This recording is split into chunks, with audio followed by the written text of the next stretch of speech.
miss আর একটা chance আইবে চিন্তা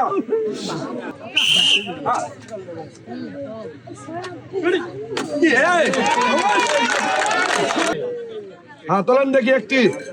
বাবা ভাবতেছে মানে নিজেই খুলতেছে দেখবে আমি বলে দিচ্ছি কি রয়েছে আপনার জন্য কি রয়েছে হ্যাঁ আপনার জন্য রয়েছে আপা খুশি হ্যাঁ সে বলতেছে খুশি আর আপার জন্য রয়েছে রাইস কুকার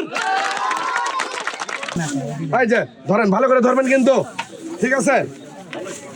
না যত না ভাই না বুঝা দিলে তো হবে না এই যে এই একটা আর ভালো করে ধরবেন আর এইটা ধরবেন এখানে ধরেন ভালো করে হ্যাঁ ধরছেন কেমন লাগতেছে আপনার ভালো লাগতেছে তাহলে কি হয় না তাহলে সবাই একটা ধরে